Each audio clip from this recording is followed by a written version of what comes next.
nuestra enseñanza, como siempre, primeramente rogando al Señor su misericordia.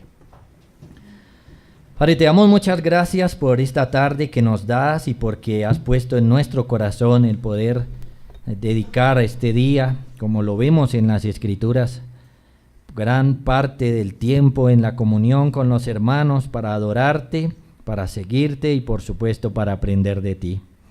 Te necesitamos, Señor, absolutamente, a nivel individual y también como iglesia, para que organices, Señor, todos los asuntos que aún están incompletos, que están deficientes, que están necesitando, Señor, tu obra. Bendícenos, Padre, primeramente con tu palabra, iluminándonos, despertando nuestro espíritu para servirte, y permite, Señor, entonces que cada uno vayamos pensando siempre lo mismo y trabajando en lo mismo para organizar cada vez mejor tu iglesia. Gracias, Señor, por tu Hijo Jesucristo lo rogamos. Amén. Estamos, como dije el domingo anterior, entrando entonces ahora en la parte de analizar el ministerio de diáconos. Pero hemos dicho que para poder entender el ministerio de los diáconos es necesario entender el ministerio de los pastores. Lamentablemente, hermanos, en todas estas cosas siempre hay muchas dificultades. La iglesia pues no está muy bien preparada. Muchos hermanos no aprenden con facilidad los asuntos de la iglesia. Además, también el hecho de que hayamos conocido falsos pastores ha marcado tanto la vida de algunos que no se superan las cosas, y todo esto genera más dificultades. Pero bueno, lo cierto es que independientemente de cuál sea el contexto en el que estemos, necesitamos, hermanos, crecer y ser cada vez una iglesia más bíblica para servir al Señor. Ahora, digo esto porque hay varias cosas que muchas veces no se valoran en la iglesia. Por ejemplo, el pastorado hoy por hoy no es un ministerio valorado. Teníamos harta asombro cuando viajamos con el pastor Castañeda a Ecuador, porque allá hay otro contexto. Allá los pastores son respetados aún a nivel social. Aquí no. Aquí un pastor a nivel social no es un buen hombre ni siquiera, ¿cierto? Allá sí, allá son respetados, y eso ayuda mucho, por supuesto, para que el evangelio siga predicándose y la gente lo escuche. Entonces acá tenemos un contexto difícil, pero lo más terrible es que a veces la misma iglesia no valora los ministerios que el Señor ha dado. Muchos hermanos no valoran el ministerio pastoral, muchos hermanos. Es decir, si se hiciera una encuesta con ciertas preguntas claves, no algo así como si usted valora el pastorado, no, porque todos van a decir claro. No, pero si pudiéramos hacer una encuesta con ciertas preguntas claves, nos daríamos cuenta que son muchos los hermanos de las iglesias cristianas que no valoran el ministerio pastoral. Eso se nota fácilmente, por ejemplo, por el mismo hecho de que, por ejemplo, muchos hermanos no se sujetan a un pastorado. Ahí de entrada se nota, o sea, ellos piensan, yo no necesito un pastorado, yo no necesito consejería, yo no necesito esta cuestión de rendir cuentas. Sí, yo no necesito que un pastor me supervise, yo no necesito, si yo no vengo a un culto, yo no necesito que un pastor me pregunte, es más, ni le voy a decir, ni lo voy a saludar para que no me pregunte nada, amor dicho. ¿Sí? Ahí nomás ya se nota que falta valorar fuertemente el ministerio, y eso que es uno de los ministerios más visibles. Entonces piense en los ministerios que no son visibles. ¿Cuánto se va a valorar esos ministerios que no son visibles? Vamos a hablar entonces de los ministros de misericordia, los diáconos, hermanos que tienen una tarea, como lo decíamos el domingo anterior, muy importante, de servir al pastor, por un lado, porque aliviarán las cargas de los pastores para que estos puedan dedicarse a la oración y al ministerio de la palabra, pero por otro lado de servir también a los hermanos en sus necesidades. Es un ministerio maravilloso, pero es un ministerio que tenemos que analizar entonces para poderle dar el valor que requiere, y sobre todo también de contextualizarlo en la iglesia local en la cual estamos. Hemos leído Hechos capítulo 6.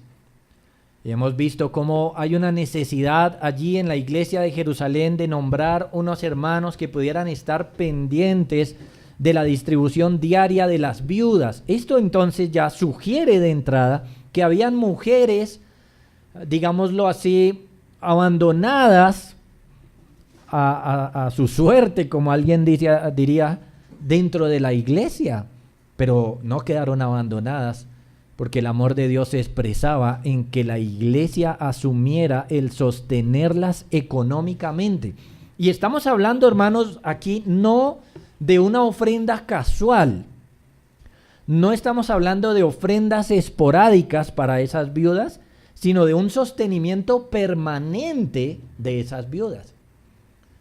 La mayoría de los hermanos aquí presentes son nuevos, pero nosotros ya estamos llegando a los 17 años como iglesia. Al principio el Señor nos concedió la gracia de tener una mujer sola de varios años. Ella básicamente murió en los brazos de dos hermanas de aquí de la iglesia que hoy tampoco están con nosotros, pero se tuvo ese privilegio de poderla cuidar, de poderla bañar, alimentar, tenderle la cama, lavarle la ropa y hacer todas estas cosas que fueron necesarias hasta que el Señor se la llevó. Hoy, pues también por la gracia del Señor no tenemos viudas en medio de nosotros en este momento, o por lo menos una persona en esa situación, en esa condición, pero seguramente vendrán. Y ahí la iglesia tiene que estar preparada para poder dar este amor, este cariño a ese tipo de personas. Bueno, en la iglesia de Jerusalén habían, y parece que habían hartas. En una membresía de aproximadamente 8.120 personas, era la iglesia de Jerusalén. Capítulo 2, 3.000 creyeron. Capítulo 4, 5.000 creyeron. Y habían 120 al principio, o sea que estamos haciendo una cuenta ahí, como dicen, una cuenta alegre, pero por ahí está cerca la membresía. Habían bastantes hermanas viudas que no tenían quien les ayudara, y la iglesia por supuesto asumió y tenía que asumir el sostenimiento económico de ellas. Y pues lamentablemente se presenta este problema que acabamos de leer, que las viudas griegas eran desatendidas o menos atendidas que las viudas hebreas. Entonces había que tomar una decisión. Sin embargo, vamos a mirar un poco el contexto en el cual aparece esta iglesia. Es muy importante que cuando nosotros leemos los primeros capítulos de Hechos, podemos ver una iglesia que, aunque tenía problemas, era una iglesia sana. Eso es importante. Hay iglesias que no son sanas, hay hermanos que no están sanos, se han enfermado espiritualmente. Pero esta es una iglesia nueva, entonces es una iglesia sana. Normalmente la enferma es la que lleva más tiempo y se ha desviado de alguna manera. O sea, una iglesia no nace enferma. Normalmente una iglesia nace bien. Esta iglesia entonces nace bien y encontramos ciertos pasajes que nos muestran la naturalidad de lo que es ser miembro de la iglesia. Y esto es muy importante entenderlo, porque hay hermanos que quieren ser miembros de la iglesia, por ejemplo, porque quieren tomar la cena. Eso no es ser miembro de la iglesia. Ser miembro de la iglesia es lo que vemos en los primeros capítulos de Hechos. Por ejemplo, cuando leemos Hechos 2, es maravilloso ver, hermanos, lo que hay en el corazón de estos hermanos y cómo ellos se relacionan los unos con los otros. Hechos capítulo 2, por ejemplo, del verso 40 en adelante, podemos leer: y con otras muchas palabras testificaba y les exhortaba diciendo: sed salvos de esta perversa generación. Así que los que recibieron su palabra fueron bautizados, y se añadieron aquel día como 3.000 personas. Ahí está, ¿no? Acaban de nacer, son bebés espirituales, por supuesto, son sanos, no tienen prejuicios, no tienen mañas tampoco, ¿sí? No están dejando salir sus pecados a flote, no, están en una situación interesante, ¿no? La primera iglesia, ¿qué hacen? Perseveraban en la doctrina de los apóstoles, en la comunión unos con otros, en el partimiento del pan y en las oraciones. Perseveraban en los asuntos de la iglesia. perseveraban en eso. Es decir, note cómo puede ver uno una iglesia enferma, ¿no? Cuando uno empieza a ver una iglesia enferma es cuando uno dice, oiga, y no vino ni el hermano tal, ni el hermano nada, ni el otro hermano, y ellos como que tienen costumbre de no venir, ¿no? Eso no es una iglesia sana. En cambio, estos perseveraban en eso, perseveraban. Y seguimos leyendo. Y sobrevino temor a toda persona, y muchas maravillas y señales eran hechas por los apóstoles. Todos los que habían creído estaban juntos, mírenlo. ¿Sí? Un corazón sano, un corazón cristiano espiritualmente sano. ¿Qué busca?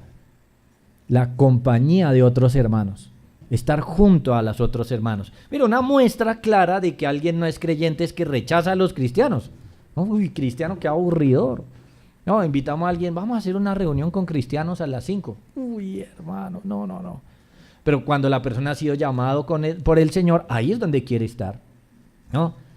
Ya le dicen, vamos a vernos ¿se acuerda de no sé qué? Vamos a vernos con ellos. Uy, no, esa gente es grosera, la gente tiene mañas. Yo prefiero estar con mi familia de la fe, con los cristianos.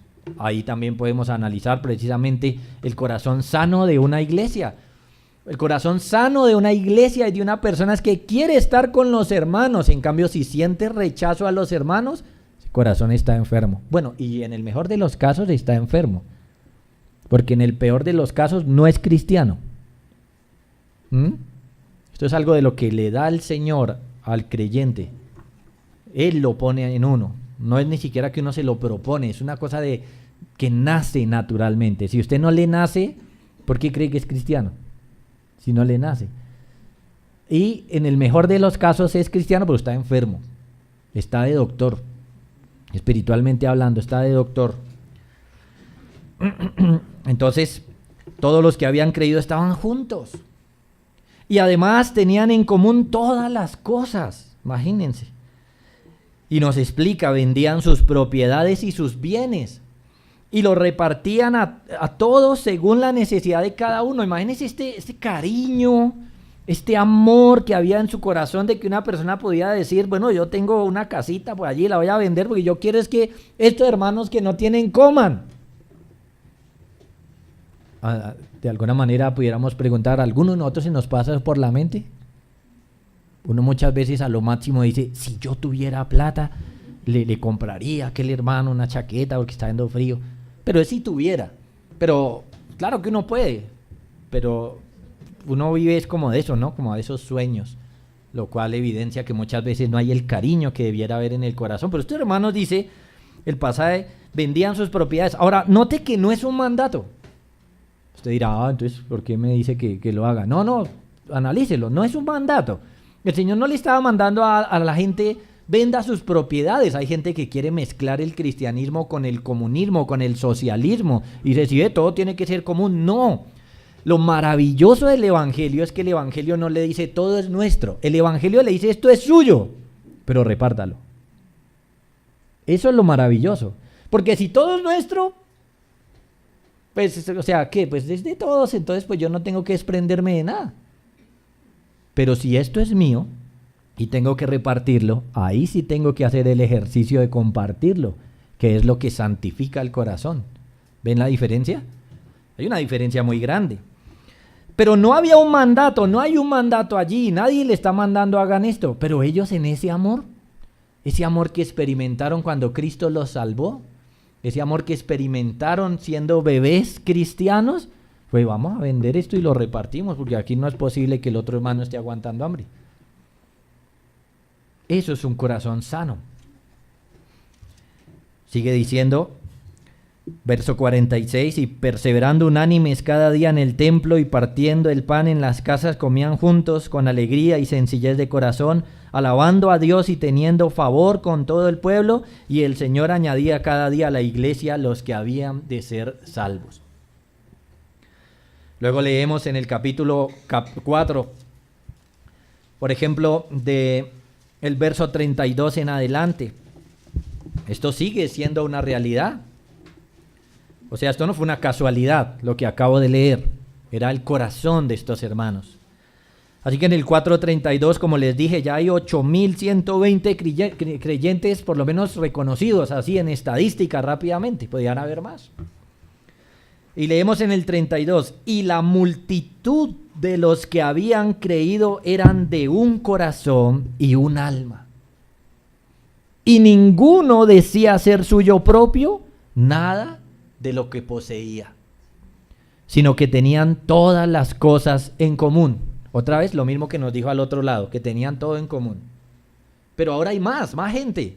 Entonces no pudiera decir, no, pues más problema, porque ahora sí entraron hartos tacaños o algo así. No, el corazón de ellos era un corazón sano.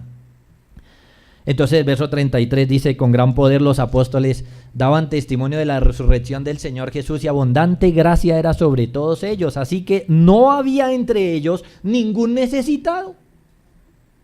¿Y cómo así? Y porque todos los que poseían heredades o casas las vendían y traían el precio de lo vendido y lo ponían a los pies de los apóstoles y se repartía cada uno según su necesidad. Así que sigue esto, este es su corazón. No es posible que yo tenga y esté amasando, ¿cierto?, algún dinero, algunas cosas y mis hermanos estén necesitados. No, ellos vendían las cosas y otra vez, esto no es un mandato. O sea, peor aún, porque es que hay gente que hace cosas es porque les mandan, ¿no? Sí, por ejemplo, a veces hermanos dicen, no, es que yo me vuelvo miembro de la iglesia, tengo que ofrendar. Entonces, tocó ofrendar. Sí, como con esa mentalidad, tocó. Pero estos hermanos no, aquí no tienen ningún mandato. Tienen es un corazón que está viendo la necesidad de los otros y hacen esto. Y nos muestra un caso específico, verso 34. Así que verso 35.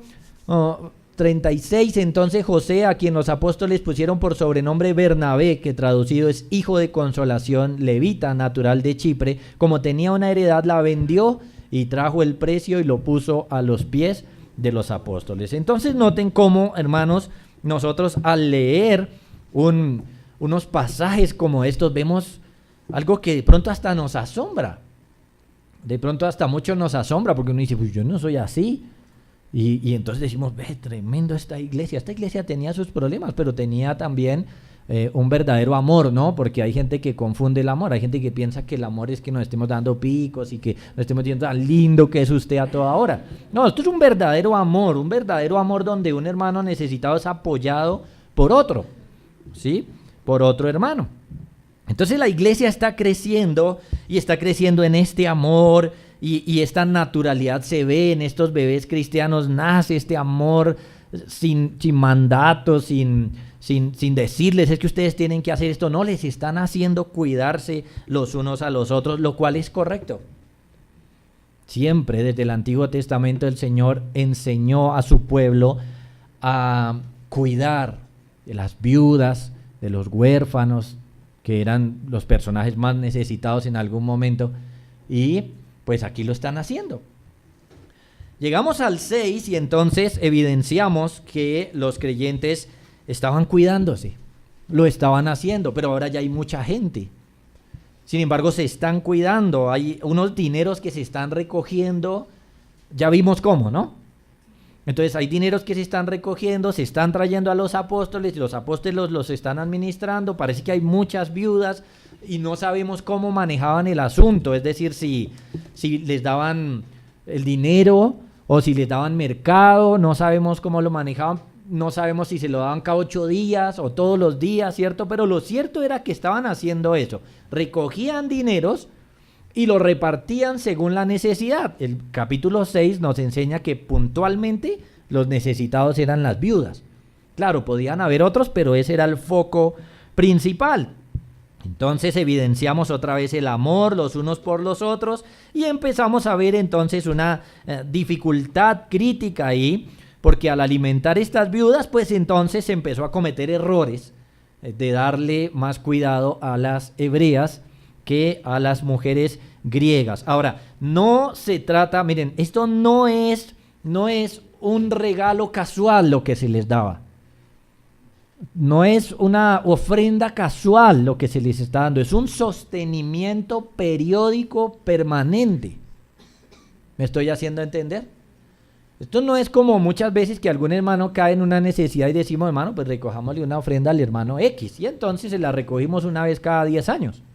Porque a los 10 años un hermano tuvo necesidad. No, esta ofrenda es permanente. Todo el tiempo, todos los días hay que darles de comer y de vestir y de alguna manera solucionar algunas otras cosas que son necesarias. Entonces, note que estamos teniendo aquí lo que es el cristianismo real. Ahora, no se equivoque, la iglesia no tiene un enfoque social meramente. Aquí estamos hablando de que este trabajo social era dentro de los mismos creyentes. Claro, eso no significa que de vez en cuando no podamos servir a alguien que no sea creyente, pero este servicio es para los hermanos, es para la iglesia, para los mismos creyentes. Porque algunos están esperando que la iglesia sea como una fundación, algunos confunden iglesia con fundación, ¿no? Iglesia igual regalar mercados, iglesia igual regalar cosas. No es así tampoco. Es un trabajo para los hermanos. Sin embargo, noten, hermanos, que esta muestra de generosidad tan grande que hubo en esta iglesia primitiva, como se ha llamado, no se ve en muchas iglesias hoy. Es más, empezando por los mismos corazones. Hay corazones que son duros. A veces el Señor providencialmente nos manda 2, 3 hermanos necesitados. Entonces, hermano, vamos a recoger hoy ofrenda para fulano, y a los 2 días, hermano, nos toca recoger ofrenda para sultano, y ya mismo, no, pero ¿qué pasó? No, pues si el Señor providencialmente nos mandó 2, 3 necesitados, eso fue Él el que lo hizo, ¿no? Entonces uno ve que el corazón de uno no es tan generoso realmente, porque uno ahí mismo siente la carga. O sea, uno no es como con los hijos, ¿no? Que si saca el pan de la boca para dárselo al hermano, no, este hermano... Ahora nos tocó darle a este hermano. No, es una cosa fea en algunos corazones. Sin embargo, esto es un cristianismo real. Las obras.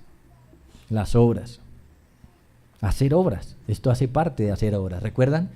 El Señor dijo que cuando llegara el día del juicio, Él iba a estar mirando esas obras. Porque las obras revelan lo que hay en el corazón. Las buenas obras bíblicas, revelan si uno es creyente o no. Entonces, por eso en el día del juicio Él dice que va a apartar a unos a un lado, a otros a otro, y a uno les va a decir: venid benditos de mi Padre, heredad del reino preparado para vosotros. Porque tuve hambre y me diste de comer, tuve sed y me diste de beber, estuve desnudo y me vestiste, estuve enfermo y viniste a mí. Y entonces el cristiano, como él no lo ha hecho por figurar, el cristiano no lo ha hecho porque le toca, sino con ese amor, pues él lo ha hecho tan naturalmente que él dice: Señor, ¿y cuándo te hicimos esto? Y entonces el Señor le va a decir: pues cuando lo hizo a estos mis hermanos más pequeños. De la misma manera va a mirar a los condenados y les va a decir: apartados de mí, malditos, al fuego eterno. Porque tuve hambre y no me diste, tuve sed, no me diste, estuve desnudo, no me vestiste, estuve enfermo y no me visitaste. Y entonces ellos, como si están pendientes, dicen: pero ¿cuándo no hicimos eso? Y entonces el Señor le dijo: pues cuando no se lo hicieron a estos mis hermanos más pequeños. Estas obras, hermanos, evidencian el verdadero cristianismo. Esto es lo que es ser realmente un discípulo de Cristo. Es un creyente, es una persona que cumple con sus deberes espirituales, pero es una persona que ama a los hermanos. Y se los he dicho, hay hermanos que ni saludan. Si ni saludan, si ni les interesa a uno darle la mano y decirle: ¿cómo estuvo esta semana? ¿Qué les va a importar nada más en la vida de uno? Es un asunto crítico, hermanos. Esto es lo que hace el Señor en su corazón. Y si usted lo está viendo así como este pastor, ¿qué es lo que está diciendo? ¿Por qué dice usted que es cristiano? ¿Me hago entender? Si esto es lo que Él pone en uno.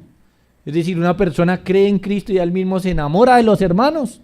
Claro, de vez en cuando le sacan el mal genio y entonces se complica un poco las cosas. Pero él ama a los hermanos, él ama a sus hermanos. Y si sabe que sus hermanos están aguantando hambre, sed o dificultades, ahí está. Sufre con ellos, llora con ellos. Y así sea el caso de que no tuviera una heredad, como en el caso de los hermanos de Jerusalén, que fuera un hermano pobre, como en el caso de los hermanos de Macedonia, aún así aporta para el bienestar de ese hermano. Es realmente triste, hermanos, darse cuenta que el corazón creyente no sea así. Pero esto hay que hacerlo de manera individual y también hay que hacerlo de manera eclesial, de manera institucional. Entonces, esto nos lleva a un punto muy importante y es que necesitamos ministros para esta tarea. ¿Por qué? Se lo repito, porque esto hay que hacerlo de manera individual, pero hay que hacerlo de manera institucional también, como iglesia hay que hacerlo. Entonces, encontramos que los ministros que el Señor dio para la iglesia son dos: pastores, lo que es lo mismo, pastor, obispo o anciano, pastores y diáconos. En otras palabras, se pueden llamar ministros de la palabra y ministros de obras. Así se pueden llamar. Los ministros de la palabra, los pastores. Los ministros de las obras, los diáconos. La maravillosa muestra de amor y compasión, hermanos, debe organizarse bajo el ministerio de obras. Debe haber un ministerio de obras, mejor dicho. O la iglesia debe tener dos ministerios, por decirlo de alguna manera, de predicación y de obras. Así tiene que ser.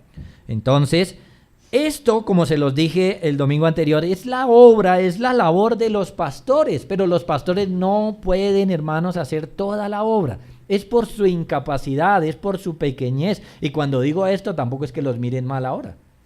Sí, claro, como los pastores son pequeños, incapaces. No, hermanos. Una iglesia pudiera tener 2, 3, 4 pastores y todavía faltarle más manos.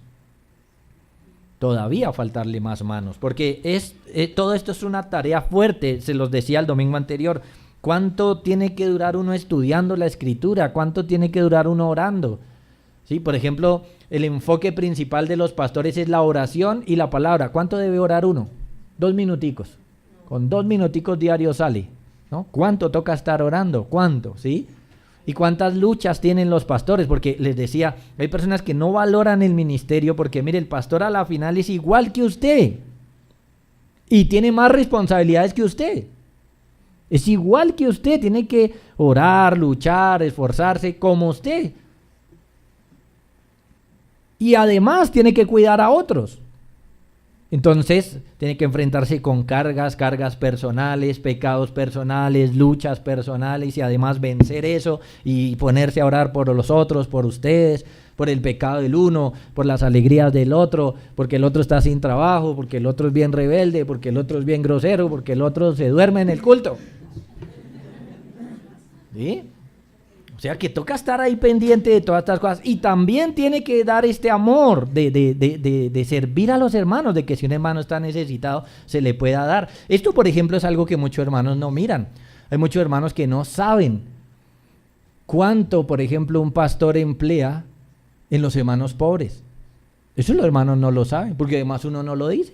Pero como uno no lo dice ni lo saben, entonces piensan que uno no está enfocado en eso.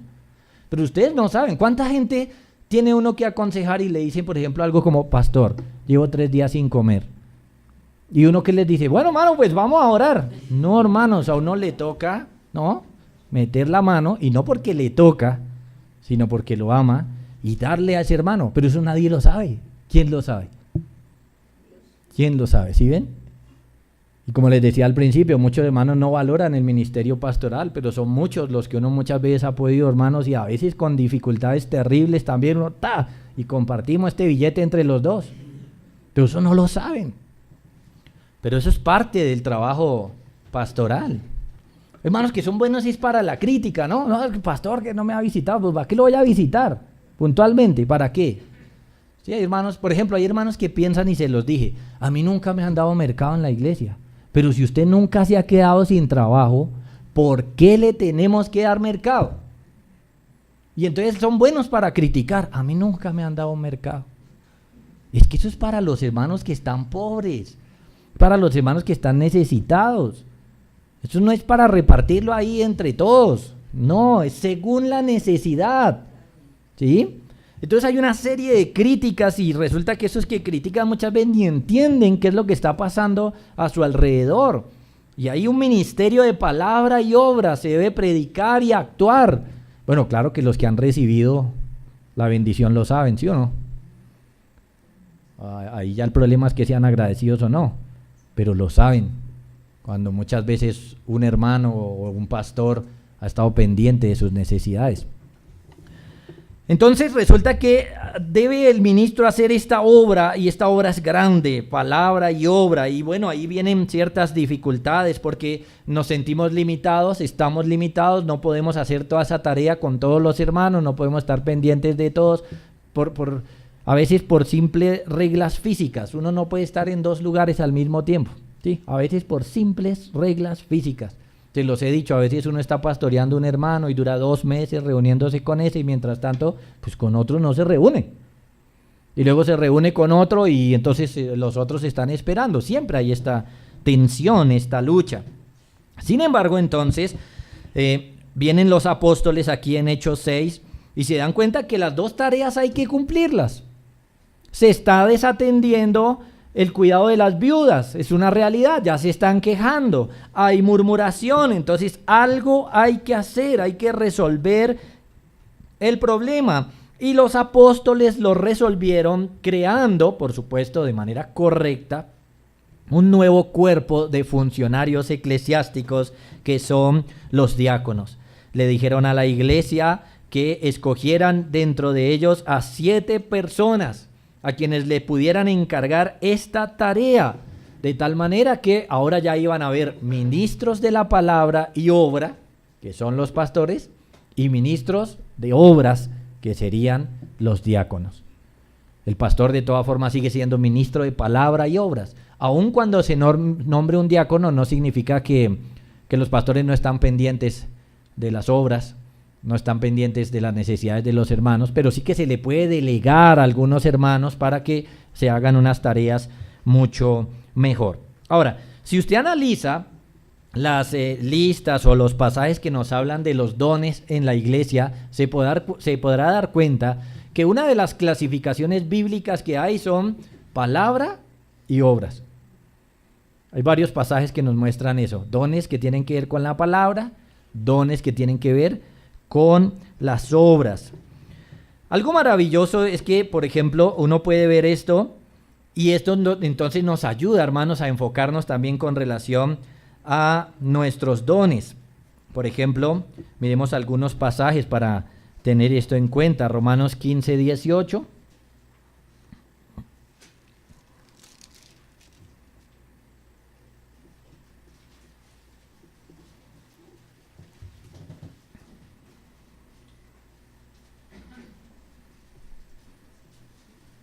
El apóstol Pablo está hablando de su ministerio y dice, porque no osaría hablar sino de lo que Cristo ha hecho por medio de mí para la obediencia de los gentiles, con la palabra y con las obras. ¿Qué significa eso? ¿Qué era lo que hacía Pablo? Hablar, enseñar, predicar y estar pendiente de los hermanos en sus necesidades, de las dificultades, palabra y obra. En Primera de Pedro podemos notar también esta misma dinámica. Primera de Pedro, capítulo 4.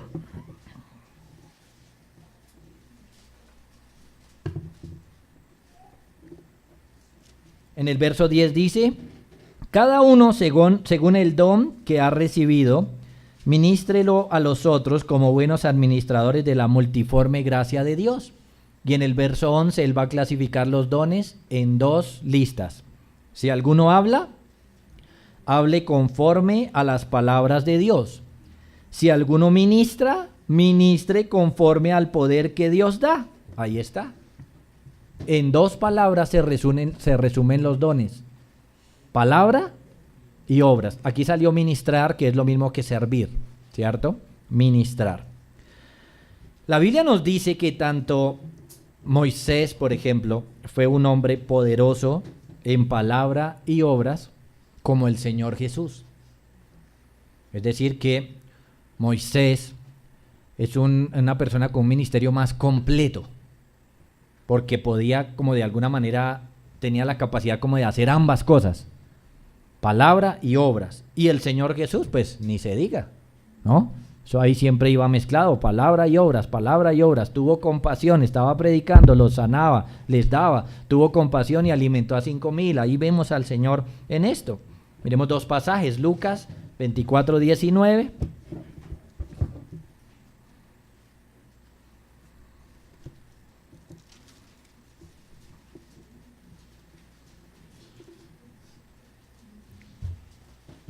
Del Señor Jesús se nos dice que Él tenía estas dos y era bueno en ambas. Dice, entonces Él les dijo, ¿qué cosas?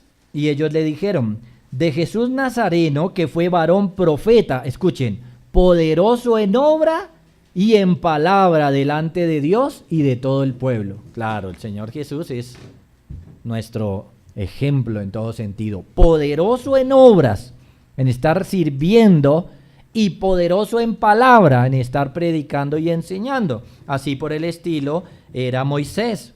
Hechos capítulo 7.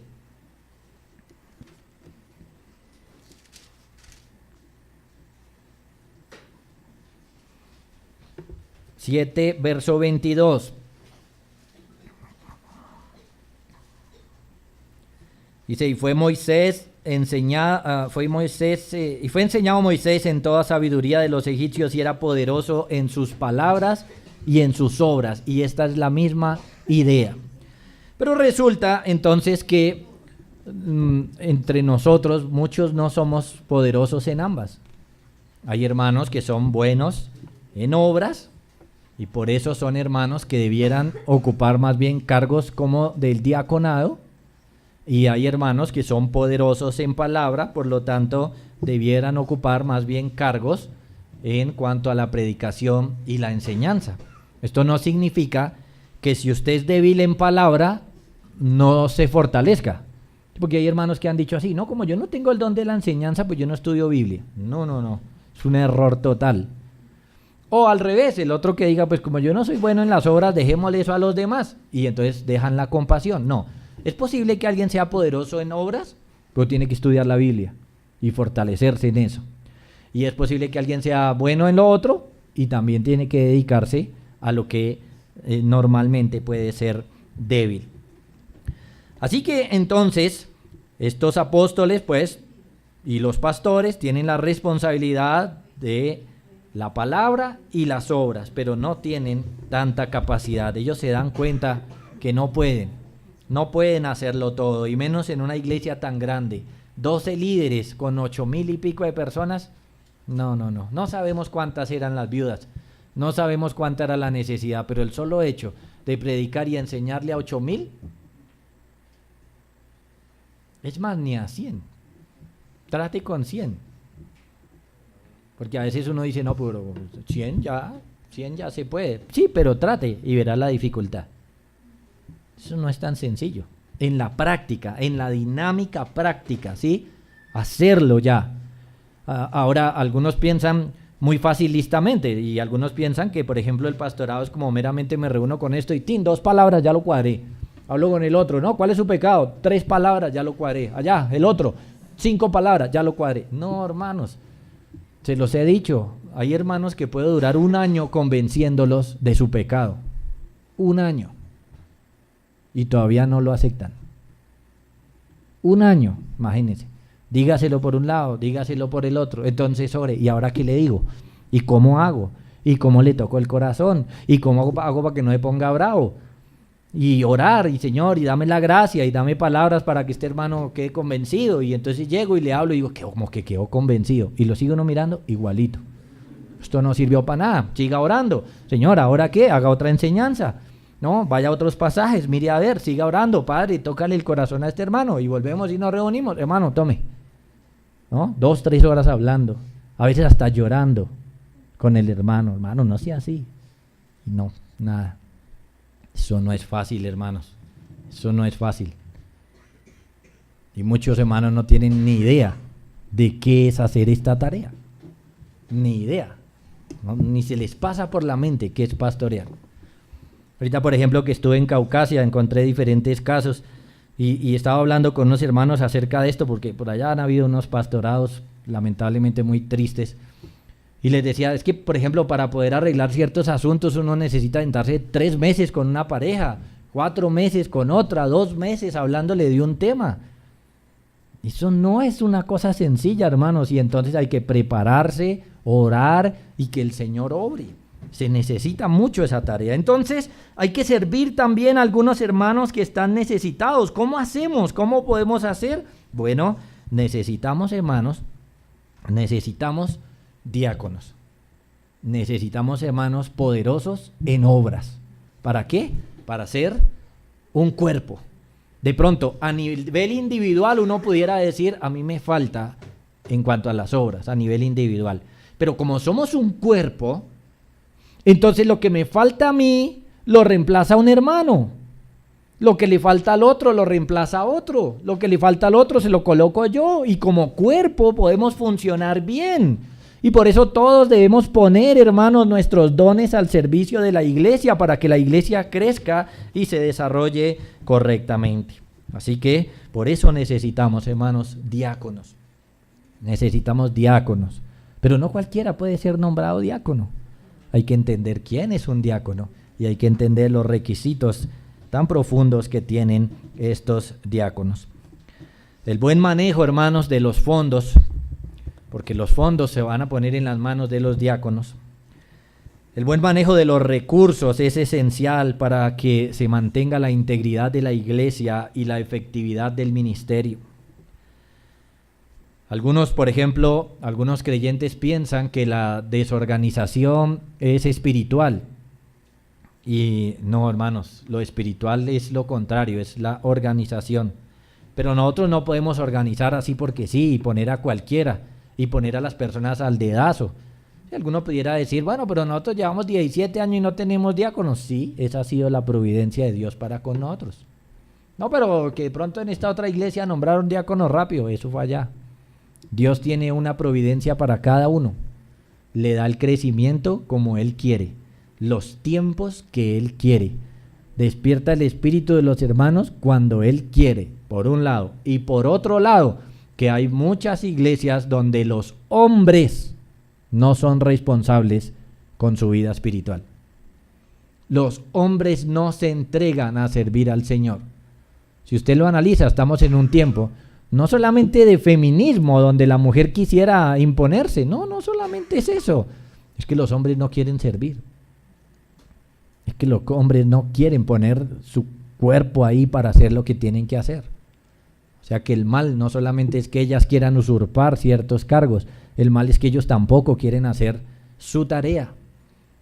No quieren ser hombres de oración. Muchos hombres no quieren ser hombres piadosos, no quieren.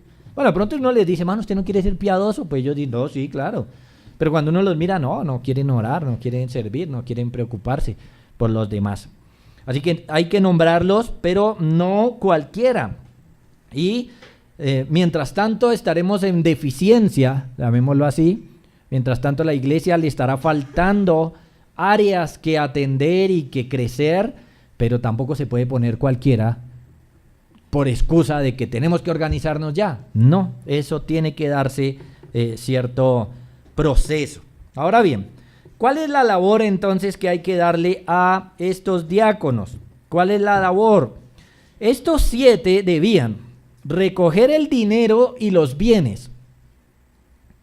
Porque note que los estaban poniendo a los pies de los apóstoles. Entonces ahora los que lo tenían que recoger eran los diáconos. Tenían que distribuir el dinero o los bienes a los necesitados. Recogerlos y entregarlos. ¿Sí? Tenían que asegurarse de que esto se hiciera justa y equitativamente. Porque ese era el problema que hubo ahí, ¿no? Que las viudas de los griegos estaban siendo desatendidas con relación a las viudas de los hebreos. Y tienen que coordinar los diáconos todos los servicios caritativos en pro de los necesitados, lo que les decía ahorita. Eso no es a todo el mundo hay que darle, no, sino hay que dirigirlos. Entonces, recuérdenlo, Tienen que recoger los dineros o los bienes, distribuirlos, asegurarse de que esta distribución sea justa, sea equitativa, y tienen que coordinar todos esos servicios caritativos en beneficio de los necesitados, de los pobres. O sea que tienen que hacer un análisis de si verdaderamente alguien necesita o no.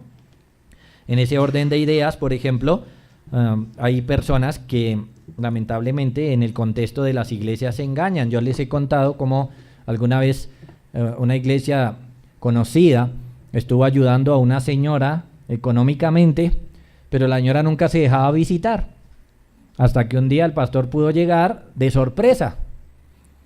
Pero antes de eso, cuando ella estuvo pidiendo ayuda, entonces hizo que fueran a su casa. No tenía muebles, no tenía televisor, sí, las cosas así muy modestas.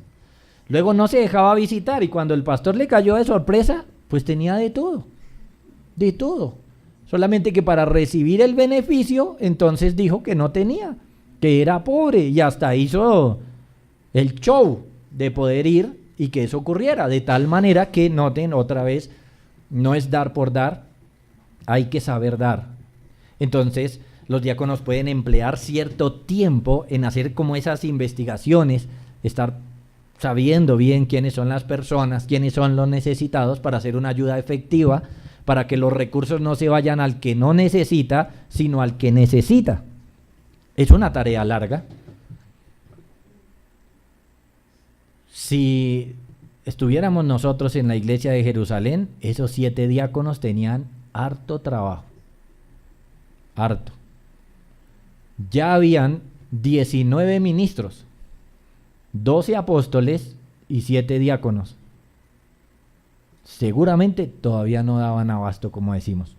Seguramente todavía la tarea era fuerte. Pero lo bueno fue que entonces los apóstoles pudieron dedicarse más a la oración y a la palabra, mientras estos empezaron a dedicar a estos asuntos. Eso es lo que queremos, hermanos. Debemos rogarle al Señor que podamos organizar nuestra iglesia de esa manera, y debemos poner entonces, hermanos, nuestro empeño en servir al Señor para que eso sea una realidad. Bueno, oremos. Padre, te damos muchas gracias por permitirnos entender un poco más este servicio, la unión que tiene con el trabajo pastoral, y también, Señor, la bendición tan grande que puede ser para la iglesia. Señor, queremos rogarte que bendigas a la iglesia, no solamente para que conozca el manejo de estas cosas, sino para que levantes en medio de nosotros hombres poderosos en obras, poderosos en servir, en ministrar, que amen estar pendiente de los hermanos y ayudarle en sus necesidades. Danos esta gracia, Señor, para que podamos crecer integralmente, para que podamos organizarnos correctamente, para que tu iglesia funcione como lo vemos en las Escrituras, pero principalmente, Señor, danos un corazón como lo vemos en tu palabra, un corazón amoroso los unos por los otros, un corazón que ame a los hermanos. Por lo tanto, cuando estén en necesidades, Señor, podamos correr a servirles, que tengamos este corazón de servirles individualmente, pero también que tengamos este corazón de servirles como iglesia también. Señor, por tu Hijo Jesucristo lo rogamos. Amén.